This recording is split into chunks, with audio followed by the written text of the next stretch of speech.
नमस्कार, मेरा नाम है देवांश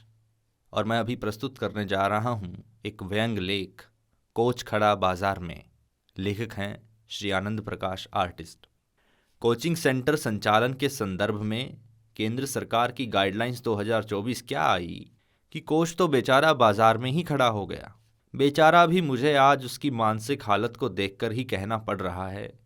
वरना इससे पहले मेरी तो क्या किसी की भी हिम्मत नहीं थी कि किसी कोचिंग सेंटर के संचालक अथवा कोचिंग संस्था से जुड़े किसी भी सब्जेक्ट एक्सपर्ट को कोई बेचारा कहकर पुकार दे। एक तो उसका महंगे से महंगी गाड़ी में चलना और ऊपर से चौक चौराहों और मुख्य बाजार में लगे बड़े बड़े होर्डिंग्स में प्रतियोगी परीक्षाओं में सफल हुए छात्र छात्राओं की भीड़ की फोटो से ऊपर राजनेताओं की तरह से हाथ जोड़े बिना ही शान से मुस्कुराते नजर आना किसी को इतनी छूट दे भी कैसे सकता है कि कोई किसी कोचिंग सेंटर के संचालक को अथवा किसी कोच को बेचारा कह सके। इस पर भी यदि किसी कोचिंग सेंटर में पढ़ाते पढ़ाते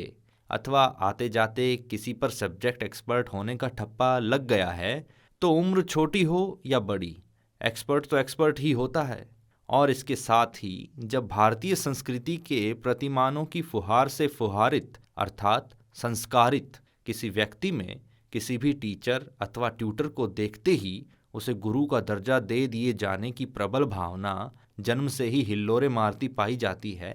तो कोई भी शिक्षक अथवा ट्यूटर कभी सपने में भी यह नहीं सोच सकता कि कोई उसे किसी के द्वारा दी गई गाइडलाइन के द्वारा उस सिंहासन से उतार सके, जो कि महात्मा कबीर दास जी द्वारा लिखी गई 2 पंक्तियों से सदा सदा के लिए उनके नाम हो गया है। मतलब कि कबीर ने अपने समय की भोली भाली जनता से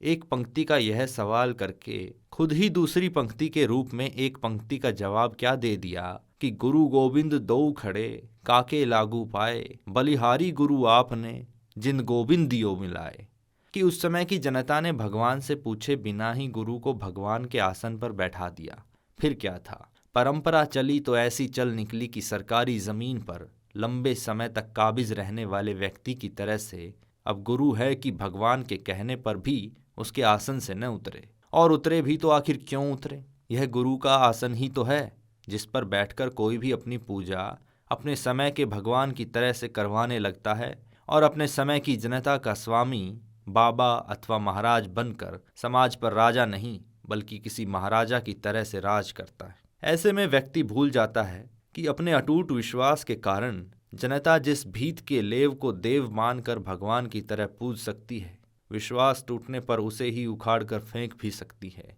लगभग ऐसा ही कुछ हुआ है कोचिंग सेंटर के कोच के साथ भी। जब कोचिंग सेंटर के कोच में तथाकथित बाबाओं की तरह से धन संग्रह की प्रवृत्ति बढ़ने लगी तो सरकार ने भी देख लिया कि अब तो सच में ही गुरु गुरु नहीं रहा है, तो लोकतंत्र में लोगों के द्वारा चुने जाने पर लोगों के लिए काम करने की शपथ लेने वाली सरकार ने भी देव को भीत के लेव की तरह उखाड़ फेंकने की अपनी कार्रवाई को तुरंत अंजाम दिया और कोच बेचारा बाजार में आ खड़ा हुआ। अब कुछ शर्तों को पूरा किए बिना न वह अपने कोचिंग सेंटर का रजिस्ट्रेशन करवा सकता है, न मनमर्जी की फीस ले सकता है और न फीस जब्त करने की बात कहकर साल भर तक अपने छात्र छात्राओं को रोक सकता है। और तो और अब तो बेचारा अपनी प्रतिभा को बेचने के लिए अपनी योग्यता व क्षमता का बढ़ा चढ़ाकर विज्ञापन भी नहीं कर सकता है। बस बेचारा बाजार में खड़ा है बिकने के लिए और उसके साथ बहुत ही थोड़े अंतराल के बाद पीजी संचालक भी मक्खी मारते नजर आने वाले हैं। लोग अपनी आंखों पर लगे चश्मे का शीशा साफ करके देखने के लिए तैयार रहें कि अब आगे आगे होता है क्या क्या। धन्यवाद।